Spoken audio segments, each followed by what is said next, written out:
Si tu es nouveau, je vais te souhaiter on veut te souhaiter la bienvenue. On espère vraiment que tu vas apprécier ton dimanche parmi nous. On est ici pour plusieurs choses, plusieurs raisons pour lesquelles vous êtes levés ce matin, vous avez franchi la porte. Je sais que pour plusieurs d'entre vous, probablement que c'est peut-être difficile de venir dire « Hey, je vais aller écouter à l'église, c'est la deuxième fois que j'y vais, ou la première fois, ou ça fait 6 mois que je ne suis pas allé, ça fait 5 ans et je décide d'y aller. » C'est poussé par l'Esprit Saint que tu es venu ce matin pour que tu puisses entendre la parole de Dieu puis que tu puisses la placer dans ton cœur. Donc, ce matin, on continue notre série dans le livre de Ruth qui parle du dévouement. On a vu la semaine passée beaucoup de choses avec notre frère Benoît qui nous a parlé de caractère, de dire comment Dieu transforme les cœurs. Et là, on levait la main un petit peu pour savoir quelle qualité qu'on retrouvait dans le livre de Ruth par rapport à Naomi, par rapport à Ruth, par rapport à Boaz, qui sont les personnages principaux, si on ne mentionne pas Dieu naturellement, parce que c'est lui le vrai personnage principal du livre. Et on a vu que bien que ce soit une histoire qui s'est déroulée il y a environ 3000 ans en Israël, à Bethléem, on a vu qu'il y avait des choses qui nous parlent. Il y a des choses qui nous parlent encore aujourd'hui. On connaît à peu près. Je vais faire une petite. Pour ceux qui n'ont pas vu les dernières prêches, vous pouvez aussi aller les voir sur notre chaîne YouTube. C'est tout enregistré, c'est filmé. Vous pouvez voir les messages de la semaine passée, de l'autre semaine d'avant. Mais pour ceux qui n'étaient pas là, je vais juste faire une mise en contexte rapide. Le livre de Ruth, c'est l'histoire d'une famille qui ont dû quitter Israël parce qu'il y avait une famine. Ils sont allés dans les plaines de Moab, qui est un pays voisin, un pays ennemi d'Israël. Et le mari meurt. Naomi, qui était la femme, avait 2 fils. Les 2 fils se sont mariés avec des Moabites. Les 2 fils meurent une dizaine d'années après et on se retrouve avec 3 filles veuves dans une époque où il n'y avait pas de filet social, où est-ce que c'est hyper dangereux, où quand tu étais veuve, tu ne veux pas vraiment te remarier. Et Naomi décide de retourner en Israël. Ruth décide de la suivre. Elle se convertie d'une manière profonde à l'Éternel, le Dieu d'Israël, et elle veut prendre soin de sa belle-mère. Et ils arrivent en Israël, les poches vides, avec rien. Ils n'ont pas le choix de faire confiance à Dieu pour les prochains pas de leur vie. Ils n'ont pas le choix de faire confiance à Dieu pour la petite subsistance qu'ils vont trouver pour manger, pour se nourrir. Et ils espèrent de tout leur cœur que Dieu a prévu de les sauver de cette situation-là. Donc, avant d'aller dans le texte et tout, on va prier. Seigneur, merci pour ta parole ce matin. Plein de pays n'ont pas le droit de l'ouvrir, pas le droit de l'enseigner. On revient juste en 1950, ici, on n'avait pas le droit d'ouvrir et d'enseigner ta parole. C'était seulement que les prêtres qui avaient le droit, Seigneur. Aujourd'hui, on peut ouvrir ta parole. On peut l'enseigner. On peut la lire. Merci pour ça. On te demande, Père, de venir avec ton esprit, nous remplir, nous ouvrir les oreilles, comme je dis chaque fois, nous ouvrir le cœur pour recevoir ta parole ce matin, te recevoir toi, apprendre à te connaître, apprendre à t'aimer, apprendre à savoir qui nous sommes face à toi. Donc, Seigneur, on remet ça entre tes mains ce matin, en Jésus. Amen. Donc, il arrive à Bethléem dans la moisson des orges. On connaît presque rien de la moisson des orges. Moi, je connais la soupe bœuf et orge. À part ça, je ne connais rien. Nos vies sont quand même assez détachées dans un sens là, de les lois qu'on voit. Il y a des lois de l'Ancien Testament qu'il y a là-dedans. On a vu la loi du glanage. Là, on va voir la loi du lévira. Nos vies sont comme détachées de ça. Et on ne comprend pas des fois à quoi ça sert justement d'ouvrir un livre, une histoire d'une veuve en Israël il y a 3000 ans. On ne connaît à peu près rien de la culture juive. On a juste à aller se promener à Westmount, puis tu vas dire « Hey boy, j'ai pas grand-chose en commun. » On ne connecte pas, on ne se ressemble pas, on ne mange pas la même chose, on ne parle pas la même langue. Et culturellement, on dit « Bof, on ne connecte pas. » Et imaginez d'ouvrir un livre puis de dire on va essayer de se rendre en Israël, à Bethléem, il y a 3000 ans, où est-ce que le choc culturel est encore plus présent. Quand on regarde en surface, on n'a rien en commun. Une veuve moabite dans un champ d'orge, on n'a rien en commun. Comment moi qui est un homme marié qui vit dans les Laurentides, peux connecter, comprendre, puis m'identifier à une femme veuve moabite il y a 3000 ans? c'est simple. C'est quand on regarde au cœur de l'être humain.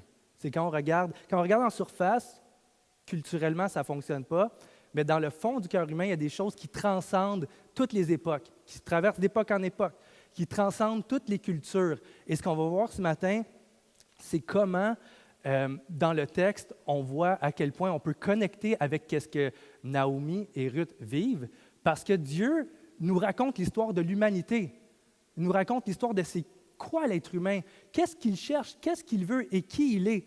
Donc, à travers le livre de Ruth, on va voir ça ce matin. En dépit de tous les détails culturels qu'on va lire, ça pointe clairement à quelque chose de plus profond. Fait qu'on va tourner au verset 3 ce matin. Pour ceux qui n'ont pas de Bible, levez vos mains si vous en voulez une. Il y a quelqu'un qui va passer, vous la donnez, c'est notre cadeau pour toi. Tu as juste à lever ta main, puis je vais me charger de quelqu'un. Là. Y a-t-il quelqu'un de l'Église qui pourrait... Là, je vois personne qui se lève. Ah, Julie, pourrais-tu apporter une Bible, s'il vous plaît, pour ceux qui ont les mains levées? Merci beaucoup. Donc, Ruth, au verset 3, sa belle-mère Naomi lui dit, « Ma fille, je voudrais assurer ton repos afin que tu sois heureuse. Eh bien, Boaz, l'homme dont tu as accompagné les servantes, n'est-il pas notre parent? Or, il doit procéder cette nuit au tri de l'orge qui est dans l'aire du battage. Lave-toi, parfume-toi, puis remets tes habits et descends à l'aire. Tu ne te feras pas connaître à lui jusqu'à ce qu'il ait fini de manger et de boire. Quand il ira se coucher, observe l'endroit où il se couche. Ensuite, va découvrir ses pieds et va te coucher. Il te dira lui-même ce que tu dois faire. » Ruth lui répondit, « Je ferai tout ce que tu dis. » Elle descendit à l'aire du battage et fit ce qu'avait ordonné sa belle-mère. Boaz mangea et but, et son cœur était joyeux. Il alla se coucher au bout d'un tas de gerbes. Ruth vint alors tout doucement, durant la nuit, découvrir ses pieds, et se coucha. Au milieu de la nuit, Boaz eut un frisson. Il se pencha et vit une femme qui était couchée sur ses pieds. Il dit, « Qui es-tu? » Elle répondit, « Je suis Ruth, ta servante. Étends ton aile sur moi, car tu as le droit de rachat. » Il dit, « Sois bénie de l'Éternel, ma fille. Ce dernier trait témoigne encore plus en faveur que le premier, car tu n'as pas recherché des jeunes gens, pauvres ou riches. Maintenant, ma fille, n'aie pas peur. Je ferai pour toi tout ce que tu me diras, car tout le monde sait chez nous que tu es une femme de valeur. Il est bien vrai que j'ai un droit de rachat, mais il existe un autre parent plus proche que moi qui a ce droit. Passe la nuit ici. Demain, s'il veut l'exercer envers toi, le droit de rachat, c'est bien qu'il le fasse. Mais s'il ne lui plaît pas de l'exercer, je le ferai, moi, envers toi. L'Éternel est vivant. Reste à coucher ici jusqu'au matin. » Elle resta couchée à ses pieds jusqu'au matin et se leva avant qu'on puisse reconnaître l'un de l'autre. Boaz dit qu'on ne sache pas que cette femme est entrée dans l'aire de battage. Et il ajouta, « Donne le manteau qui est sur toi, tiens-le. » Il tint et compta 6 mesures d'orge et chargea sur elle, puis elle entra dans la ville. Ruth revint chez sa belle-mère et Naomi dit, « Est-ce toi, ma fille? » Ruth lui raconta tout ce que l'homme avait fait pour elle. Elle dit, « Il m'a donné 6 mesures d'orge en disant, « Tu ne retourneras pas vite chez ta belle-mère. » Naomi dit, « Ma fille, reste tranquille jusqu'à ce que tu saches comment finira l'affaire, car cet homme ne se donnera pas de repos qu'il ait réglé tout aujourd'hui. »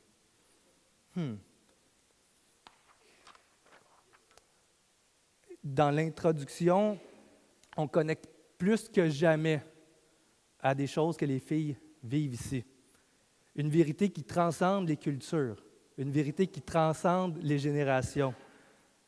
On est peut-être déconnecté, là, on a vu découvrir les pieds, la loi du rachat, qu'est-ce que c'est, l'ère de battage. On connaît à peu près rien, on va voir c'est quoi, mais en premier, le texte parle de 2 femmes qui cherchent le repos et qui cherchent à être heureuses. Vous avez vu, ça a commencé avec Naomi qui dit « Je veux t'assurer ton repos ». Et le verset 3 termine avec Boaz qui n'aura pas de repos pour assurer le repos de ces filles-là. On va commencer par la première section. Naomi, sa belle-mère, lui dit « Ma fille, je voudrais assurer ton repos, afin que tu sois heureuse. » Ça nous parle du désir profond d'aspirer à quelque chose de mieux. Okay? Ça nous parle du désir profond de voir dans l'avenir quelque chose de bien, quelque chose de mieux, notre condition qui s'est améliorée. Oui, c'est vrai, comme pour chrétiens, la parole de Dieu, souvent, elle va nous enseigner de ne pas s'inquiéter, de ne pas se soucier du lendemain. L'apôtre Paul va dire dans la lettre aux Philippiens, « Ne vous inquiétez de rien, mais faites connaître en toutes choses vos besoins par des prières, des supplications, et par des actions de grâce. » Donc, ne vous inquiétez pas, mais faites connaître ce que vous avez besoin, ce que vous recherchez. Faites-les connaître à Dieu. Ça parle d'un désir de chercher quelque chose de mieux, que Dieu réponde à ces prières-là pour pas que nous restions dans la situation dans laquelle nous vivons aujourd'hui. Jésus va dire la même chose en parlant des soucis. Il va dire, c'est vrai que la Bible nous enseigne de faire confiance aujourd'hui à Dieu. On fait confiance aujourd'hui. Demain, ça appartient à Dieu. Aujourd'hui, on fait confiance à Dieu, puis on apprend à vivre nos vies en reconnaissant qu'aujourd'hui, il y a un Dieu qui prend soin de toi, un Dieu qui prend soin des êtres humains. Il suffit de regarder où il met son bras, où il met sa main. Dieu est bon. Aujourd'hui, on peut trouver Dieu. On peut savoir qu'il nous aime. Et Jésus dit, « Ne vous souciez pas du lendemain, car le lendemain prendra soin de lui-même. » Pourtant, le texte d'aujourd'hui parle de 2 femmes. Je voudrais assurer ton futur. Je voudrais que tu puisses trouver du repos. J'aimerais que tu puisses être heureuse demain. Chacun de nous, on peut s'identifier à ça. Chacun de nous, on peut dire, en pensant, je vais être sarcastique pour qu'on comprenne, là, en pensant à demain, là, qui ici va dire, moi, là, dans 20 ans, je me vois, et boy, j'espère que je vais être bien plus endetté qu'aujourd'hui. Ouais. J'espère que je vais m'étouffer à la gorge avec mes finances, là, puis ouais, c'est ça que je souhaite. Non, quand on pense à l'avenir, on ne peut pas se dire que ça va être pire. On souhaite le mieux. On souhaite avoir moins de dettes. On souhaite que, hey, j'espère que je vais être un petit peu plus lousse financièrement. J'espère que ma maison va être payée. J'espère que je vais m'avoir trouvé quelque chose de bien. J'espère que je vais pouvoir moins travailler. On pense à s'en aller vers le mieux. Même spirituellement, on va penser au mieux. Qui ici va dire, hey, moi, quand je pense à ma retraite dans mes vieux jours là, avec ma foi, j'espère que je vais être refroidi dans ma foi. Non! On espère tous de dire, hey, quand je pense à plus tard, là, j'ai des inquiétudes, des fois j'ai des doutes aujourd'hui, j'espère que le Seigneur va me fortifier. J'espère que je vais être un peu plus fort dans ma foi, que je vais avoir moins de doutes, que je vais être solide, que je vais m'enraciner en Jésus. Je pense pas, j'espère que je vais être plus de doutes. Non, on cherche quelque chose de mieux. Et je sais que dans notre contexte ici, dans les Laurentides, à Saint-Jérôme, beaucoup de gens, on a toute notre part de soucis. Puis quand on pense à demain, on peut penser que ça nous fait du stress. C'est moi ça qui sonne? OK.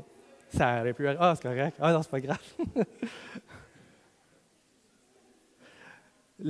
L'être humain, dans son fort intérieur, poursuit quelque chose de bien pour demain. OK? Et peut-être que là, comme on lit la Bible, peut-être ça fait longtemps que tu es chrétien, puis tu dis non, mais on ne faut pas penser à demain. C'est aujourd'hui, puis il y a comme cette compréhension-là de dire demain, c'est demain, on verra qu'est-ce qui va se passer, on ne sait pas si on va être vivant, alors que c'est une déduction erronée de comment comprendre la parole de Dieu. Quand Jésus, puis quand l'apôtre Paul dit « Ne vous souciez pas de demain » ou « Ne vous inquiétez pas du lendemain », il est en train de dire « Remettez vos soucis à Dieu ». Mais Jésus dit de penser à demain. Il dit « Ramassez-vous des trésors qui ne périssent pas. Ramassez-vous des trésors où personne ne peut les voler pour le royaume des cieux. Pensez à plus loin. Pensez à mieux qui s'en vient d'une manière sage. Ma fille, je voudrais assurer ton repos afin que tu sois heureuse. » Qu'est-ce qu'il y a de mal à chercher la paix, à chercher le repos, à chercher la tranquillité, à chercher la sécurité comme Ruth? On ne peut pas faire semblant qu'on ne poursuit pas ça. On le poursuit. La question, c'est où on va aller pour combler ce désir-là, combler ces soucis-là, pour aller apaiser nos soucis d'amour, nos soucis de finances. Où on va se rendre pour trouver du repos? On va continuer la prochaine section. Mais qu'est-ce qui se passe-t-il? Je vais mettre ma Bible ailleurs. Tiens, excusez, je vais faire ça.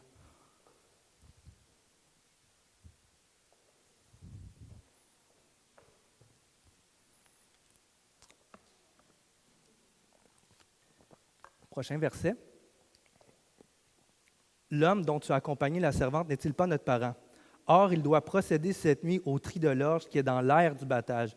Lave-toi, parfume-toi, puis remets tes habits et descends à l'air. Tu ne te feras pas connaître à lui jusqu'à ce qu'il ait fini de manger et de boire.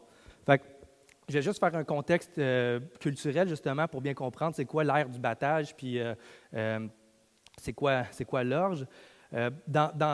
Quand Naomi et Ruth sont arrivés en Israël, c'était le temps de la moisson de l'orge. Et ça veut dire qu'il y avait des moissonneurs qui coupaient de l'orge dans des champs, des grands champs. Et une fois que tu coupes les gerbes, ils les transportaient, ils font ça partout dans le monde encore aujourd'hui, là, où est-ce que c'est un petit peu plus rudimentaire comme moyen. Ils transportent l'orge ou le blé ou tout à un endroit où il y a beaucoup de vent. Ils apportent toute leur récolte à cet endroit-là et ils battent ça. Donc, ils prennent les gousses, les épis et ils frappent. Et là, il y a du vent. Fait que toutes les impuretés s'envolent au vent.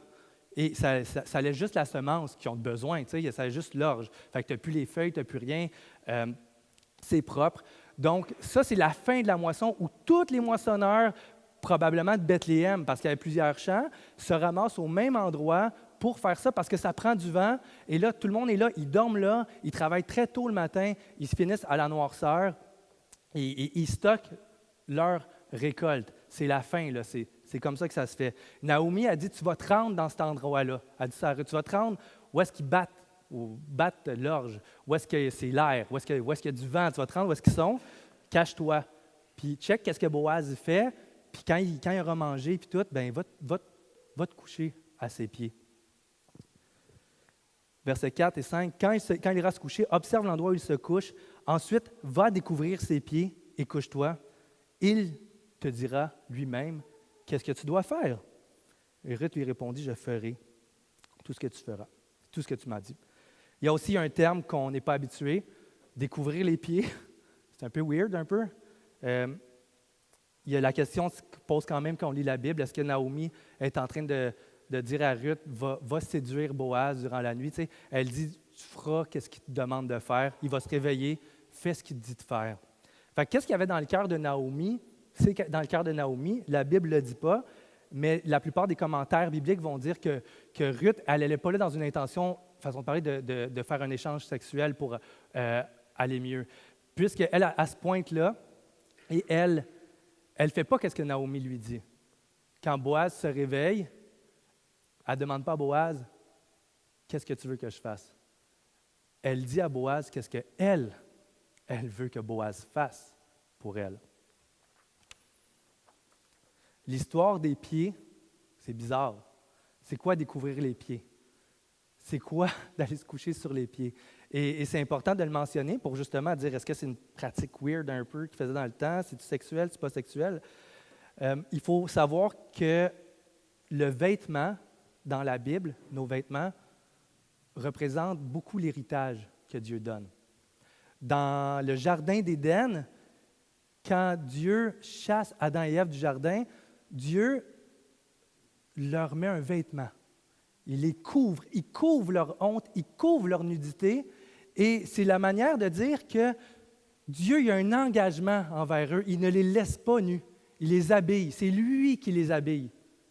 Et là, ça se développe tout au long de la parole de Dieu, où on voit plusieurs textes où les prêtres, c'est Dieu qui dit, tu vas t'habiller comme ça. Ça va représenter qui tu es. Et tu t'en vas dans le livre de l'Apocalypse, à la fin, tu vas voir, ça va être écrit que les chrétiens, l'Église, ceux qui croient que Jésus a donné sa vie pour nous, Dieu les revêt, c'est lui, il donne une robe blanche qui représente notre linge pour l'héritage. Ça représente notre linge pour l'héritage. On est tous habillés en blanc, c'est représentatif, on s'entend, c'est imagé. Peut-être qu'on va être tous habillés en blanc pour vrai, là, mais l'image, c'est de dire, vous êtes habillés pour rentrer dans l'héritage. Comme tu ne rentres pas dans un mariage habillé tout déchiré. Tu rentres dans un mariage bien habillé. Et là, tu rentres dans l'héritage bien habillé, avec le linge que Dieu t'a donné. Donc, découvrir les pieds ici, c'est de dire, elle lève le pan. Les versions vont dire lever le pan de sa robe, le bas de sa robe. Et de venir se coucher ici, c'est de dire donne-moi une partie de l'héritage. Donne-moi une partie. C'est comme une courte pointe elle essaie d'être une courte pointe attachée après la robe de Boaz sur ses pieds. C'était pas sexuel. C'était donne-moi une partie de l'héritage. Et c'est ce qu'elle fait. Elle descendit à l'aire de battage et fit tout ce qu'avait ordonné sa belle-mère. Boaz mangea et but, et son cœur était joyeux. Il alla se coucher au bout du tas de gerbes. Ruth vint alors tout doucement découvrir ses pieds et se coucha. Au milieu de la nuit, Boaz eut un frisson, il se pencha et vit une femme couchée sur ses pieds. Il dit, « Qui es-tu? » Elle répondit, « Je suis Ruth, ta servante. Étends ton aile sur ta servante, car tu as le droit de rachat. » C'est ça qui est en train de se passer. Donne-moi une partie de l'héritage. Rachète-moi. C'est quoi la loi du rachat? C'est important. Dans l'Ancien Testament, dans l'Hébreu, dans Deutéronome, qui est au début de la parole de Dieu, quand Dieu donne sa loi, c'est une loi qui s'appelle la loi du Lévira. C'est la loi qui disait que si un homme mourait, puis était marié, puis il mourait avant de pouvoir avoir des enfants, il fallait que son frère assure la descendance de son frère décédé. Donc, il fallait qu'il marie la femme de son frère. Par exemple, moi, j'ai un frère qui est marié. S'il n'y a pas eu d'enfant, mon frère décède. Je dois prendre sa femme, lui faire un enfant en mariage pour assurer une descendance. C'est le même... Et c'est ça. C'est pas comme le fun. Dans le sens, c'est ça, ça vient avec une charge. Ça vient avec c'est pas comme, des fois on peut penser, c'est correct, ça peut être pas pire, mais ça vient avec le souci, premièrement, de cette époque-là, c'était important, puis même encore sur toute la terre, dans la plupart des cultures, les premiers-nés, gars, portent le nom du père. Ici, on ne fait pas ça, mais des fois oui, mais dans la plupart des cultures, le premier-né porte le nom du père. Et là, dans la loi du Lévira, si tu maries, ton premier enfant, ce n'est pas toi qui décides son nom. Il faut qu'il porte le nom soit du frère ou du descendant le plus proche. Donc, tu ne choisis pas le nom. Déjà, en partant, ça commence mal. Si vous-même, vous êtes marié, puis vous dites, puis là, toi, tu es le père, puis tu dis, on est marié, puis on va avoir un enfant, mais je n'ai pas mon mot à dire sur comment que mon enfant va s'appeler. Déjà, c'est même dérangeant pour nous. Puis dans ce temps-là, c'est encore plus grave parce que tu avais un premier-né, puis il n'allait pas être à ton image, il allait être à l'image de ton frère. C'est weird, c'est pas cool, tu sais.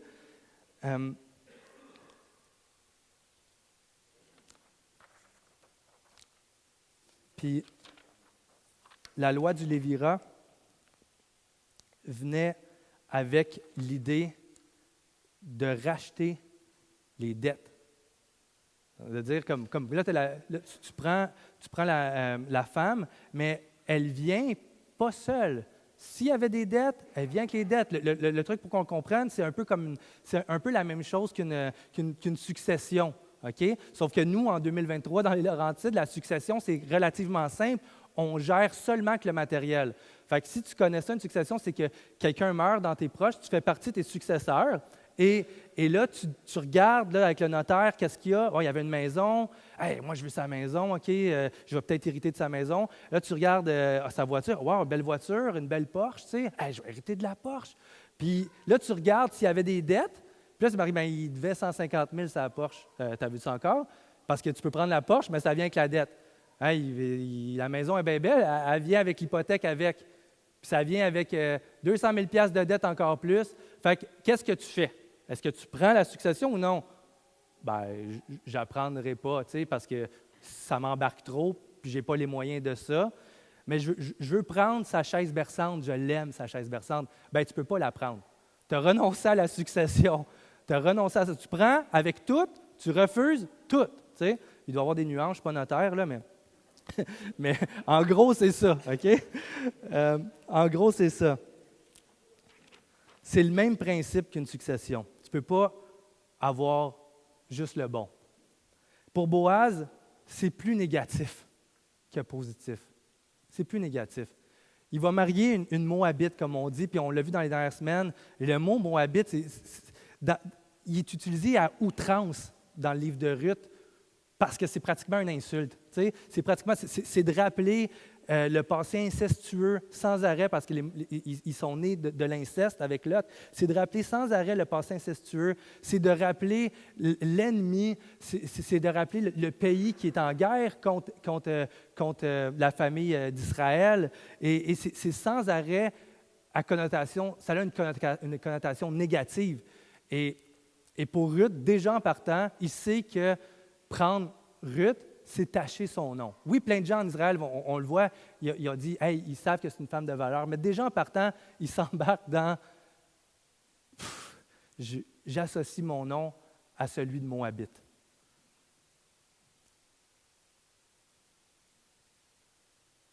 La loi du Lévira venait avec ce qu'on appelle un goël en hébreu. Okay? Un goël, c'est lui qui a le droit de rachat. C'est lui qui a priorité, c'est lui qui rachète la fille, les dettes, et ça va plus loin que nous, que d'une succession dans ce temps-là, c'est que si le gars il était mort, puis il avait vendu des terres avant, il avait des terres, des fermes, bien, en prenant Ruth, lui il est obligé d'aller voir les propriétaires, dire, écoute, j'ai pris Ruth, je suis obligé de tout racheter, ça coûte. Pour Boaz, ça coûte d'être le goël de Ruth. Ce n'est pas gagnant-gagnant. Il fallait que ça soit motivé par autre chose. Il fallait que ça soit motivé par l'amour. Hein?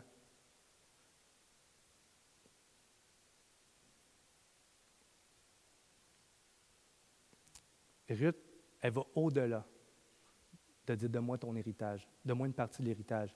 Elle dit « étends ton aile sur moi ». Et dans l'Ancien Testament, étendre l'aile ou le pan de la robe, c'est de dire « épouse-moi ». On l'a vu, elle est en train de lui faire une demande en mariage. Et ça, on va revenir un peu plus loin. Elle dit « épouse-moi parce que tu as droit de rachat ». Mais dans l'hébreu, c'est pas ça. Naomi, elle lui disait d'aller voir Boaz puis dire « Hey, fais tout ce qu'il te demande ». Et Ruth, elle va voir Boaz et elle dit, à la place de dire « Hey, qu'est-ce que je peux faire? » Elle dit « Marie-moi car tu as le droit de rachat ». Mais dans l'hébreu, ce n'est pas « car tu as le droit de rachat ». C'est « car tu es le droit de rachat ». Tu es le Goël. Tu es le Rédempteur. Écoutez bien ce que Boaz répond. Ça, c'est vraiment comme mon bout dans le texte. Tu es le Goël. Boaz lui répondit, « Sois bénie de l'Éternel, ma fille. Ce dernier trait témoigne encore plus en ta faveur que le premier, car tu n'as pas recherché des jeunes gens, pauvres ou riches. Ma fille, ne crains point. Je ferai pour toi tout ce que tu me diras. » Là, c'est inversé, là. Elle, Naomi, disait, tu vas y aller avec tes forces, tu vas te soumettre à tout ce qu'il va te dire. Et elle arrive, elle dit, t'es le Goël, t'es le Rédempteur, relève-moi. Puis là, il dit, ce premier trait vaut plus que les autres d'avant. Pour ceux qui ont été là, ça démontre à Boaz le cœur de Ruth pour Dieu. Le premier trait, c'était quoi? On a vu au début de Ruth, quand Ruth, elle tombe à genoux, puis elle dit, mais comment j'ai pu trouver grâce à tes yeux? Moi qui est une Moabite, une étrangère dans le pays. Et là, Boaz, il dit, le premier trait. Il dit, j'ai entendu tout ce que tu as fait, j'ai vu que tu es parti de ton pays, j'ai vu que tu as quitté ton pays, ta famille, pour t'attacher à l'Éternel, le Dieu d'Israël, puis que tu prends soin de ta belle-mère. Et je ne veux pas m'avancer trop loin, mais je trouve ça important de faire vivre les personnages quand même, parce que Boaz, il dit, ce deuxième trait témoigne plus en ta faveur, comme si lui, déjà, il avait commencé la réflexion de dire, est-ce que je la relève? Est-ce que je la prends? Est-ce que je fais de elle mon épouse?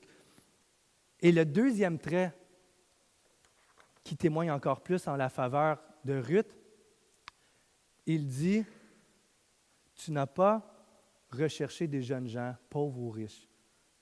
Il est en train de dire, c'était pas de savoir c'était qui, là, riche, pauvre, c'est qui dans le village, qui en Israël pouvait... un pauvre, c'est quelqu'un qui se débrouille bien, qui est capable d'y réfléchir à comment se débrouiller dans la pauvreté. Puis là, Ruth a fait, bon, mais lui, il pourrait peut-être m'aider dans sa pauvreté. On va être ensemble, on va se soutenir ensemble. ou un homme riche, de dire, ah ben un autre homme riche, il peut me relever, il peut me soulever. Il dit, tu n'as pas recherché des jeunes gens riches ou pauvres. Ce n'est pas l'argent, ce n'est pas la débrouillardise. C'est qu'il est allé au Goël que Dieu avait prévu dans la loi. C'était lui qui était prévu. C'était lui qui était destiné. C'était lui qui, selon la parole de Dieu, quand tu regardais, Dieu avait prévu une manière qu'elle soit relevée et ça tombait à Boaz dans la descendance. C'était Boaz qui était censé la relever. Ce n'était pas des jeunes gens riches ou pauvres ou n'importe qui. Le Goël que Dieu avait prévu pour elle. Pour Boaz, tu es allé au pied du bon Goël, du bon Rédempteur. Tu es allé à l'endroit que Dieu dirigeait. Tu as été à l'écoute de Dieu. Et ça fait écho dans nos cœurs. Beaucoup. Parce qu'on a nos propres Goëls. On a nos faux Rédempteurs qu'on se rend au mauvais air de battage pour aller trouver le mauvais Goël, trouver un faux repos. Parce que c'est lui qu'on choisit, c'est ça qu'on choisit. On regarde qui est riche ou pauvre, où ça fait du sens que j'aille pour trouver une sécurité, où ça fait du sens que j'aille pour moi quand je constate autour de moi, où je vais pour me trouver un nom, où je vais pour me sentir aimé, où je vais pour me sentir en sécurité financièrement, où est-ce que je me rends et quel Goël j'espère trouver là. Et on trouve une fausse paix. On trouve une fausse sécurité. On trouve une fausse amour. On trouve une fausse protection.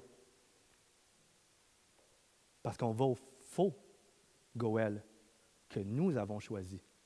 Des jeunes gens, riches ou pauvres. On peut l'appliquer à beaucoup de choses, là.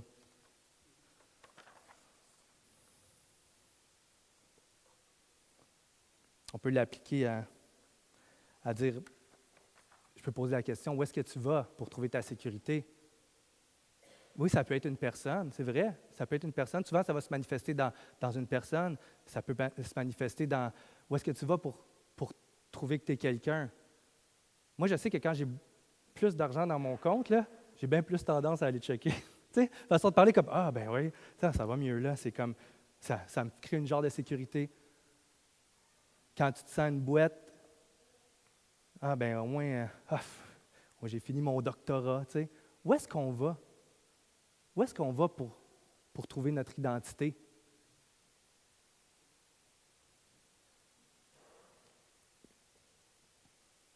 Où est-ce qu'on va pour se sentir aimé?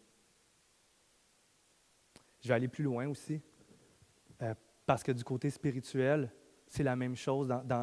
Autant que dans Ruth, il y avait un Goël qui était prévu, qui était Boaz pour Ruth, pour qu'elle la relève. Pour Dieu, il y a un Goël, il y a un Rédempteur que Dieu donne. Il y en a un parmi toute la terre.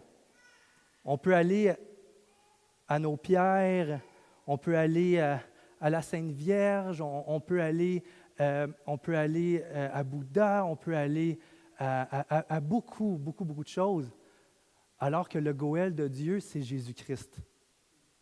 Boaz représente l'amour de Dieu qui relève dans notre pauvreté, dans notre perdition, dans nos fautes. Acte 4, 12. Quand on pense à demain, on pense au repos, on pense à « tu veux mieux? Moi aussi je veux mieux ». C'est en Jésus. Il n'y a de salut en aucun autre, car il n'y a sous le ciel aucun autre nom qui a été donné parmi les hommes par lequel nous devions être sauvés. C'est ça le Goël. Il n'y a sous les cieux aucun autre Goël que celui que Dieu donne, Jésus-Christ. Et Ruth, elle s'est pointée au pied du Goël, Boaz, son Rédempteur à elle. Puis comme je dis, c'est juste l'image, on le répète, parce que toute la Bible a été écrite pour nous pointer au vrai Rédempteur qui est Jésus. Et c'est comme si Dieu s'était amusé à faire des petites pièces de théâtre dans la parole de Dieu pour nous préparer à recevoir le Christ qui est lui le vrai Rédempteur. Et Ruth se pointe au pied de Boaz et elle est audacieuse. Vous comprenez? Elle lui dit pas, je peux-tu avoir 6 litres d'orge, s'il vous plaît? J'ai pas de bouffe. Non, elle mise le tout. Marie-moi. Elle est audacieuse. Et pour reprendre l'image d'un frère pasteur qui parlait de ça, on va être audacieux dans la mesure où nous connaissons notre situation. On ne sera pas audacieux. Elle va là, puis elle lui demande tout, elle veut tout lui demander, elle va se coucher à ses pieds, puis elle va dire, regarde, c'est entre tes mains, c'est tout dans tes mains. Marie-moi, je te demande quelque chose d'impossible. Elle le fait. Elle le fait parce qu'elle connaît sa condition d'étrangère dans le pays. Elle sait qu'elle est étrangère. Elle sait qu'elle est pauvre. Elle sait qu'elle n'a pas d'avenir. Elle sait qu'il n'y a pas de repos qui s'en vient. Elle sait qu'elle est brisée. Et c'est ce qui la motive à aller demander audacieusement à celui qui pouvait la relever. Elle sait. Jésus dit, je ne suis pas venu appeler des malades, des personnes en santé, je suis venu appeler des malades. Elle sait ça.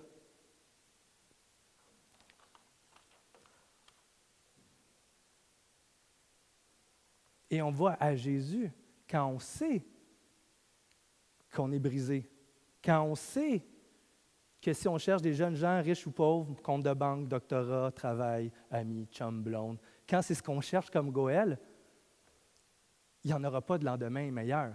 C'est en Jésus qui se trouve la vraie paix, le pardon, l'inclusion dans la famille de Dieu. C'est quand on sait qu'on est brisé. Si tu te foules une cheville en marchant, puis qu'il faut que tu te rendes chez vous, ben tu vas marcher en boitant, tu vas y aller. Je me suis foulé la cheville, j'y vais. Mais si tu as un accident, puis que tu as passé un doigt de mourir, puis que tu réussis à sortir de l'auto, tu vas ramper jusqu'à la prochaine porte en criant « J'ai besoin d'aide ». C'est de cette manière-là qu'on arrive à Jésus. Chacun de nous. Des fois, on peut dire « Ouais, ben, je ne me sens pas si brisé que ça ». Ben, laisse Dieu te parler. Ouvre la Bible. Apprends à connaître Jésus. Apprends à voir comment Jésus était versus comment toi tu es. Pour qu'on puisse se rendre à la bonne aire de battage. On comprend? Au bon endroit, avec le bon Goël. C'est drôle parce qu'il y a comme des parallèles. Ce matin, je priais puis je voyais, tu sais, les aires de battage, c'était sur la montagne. Tu sais, puis parce qu'il y avait du vent. Puis le but de battre l'orge, puis de la battre au vent sur la montagne, c'est d'enlever là, le mauvais, d'enlever les impuretés. Là, je disais, là, je faisais le lien dans ma tête, bien, le vrai Goël, c'est Jésus vraiment. On se rend à la montagne, à la croix, où nos péchés sont enlevés, où notre peur est enlevée, où notre insécurité, où on reçoit la paix, le repos, la protection de Dieu, et encore plus, on reçoit Dieu. Je veux dire, pour Ruth, là, elle va lui demander de l'aide, mais ce qu'elle gagne en bout de ligne, c'est qu'elle va être aimée de Boaz, pour vrai. Elle va l'avoir dans sa vie jusqu'à sa mort. Et quand on va à Jésus sur la croix, on gagne, oui, le repos. Oui, on gagne la sécurité. Oui, on gagne l'amour. On gagne la présence de Dieu dans nos vies pour l'éternité. Amen à ça. On gagne le Christ tel qu'il est, qui est mort pour nos fautes. Je vais inviter les musiciens. On va prier là-dessus. On va avoir un temps de recueillement. On peut aller chercher les enfants pour que j'explique aux gens qui sont nouveaux là, qu'on attend, il va y avoir un moment de silence. Ça fait du bien, ça, dans nos vies, un moment de silence. Il n'y en a pas souvent. Donc, il n'y a pas de malaise, c'est silencieux. On va se recueillir, puis moi, je vais vous inviter à réfléchir, puis à demander la sagesse à Dieu. Et où nous cherchons notre Goël? C'est-tu nous qui l'avons choisi, ou c'est lui qui était destiné par Dieu?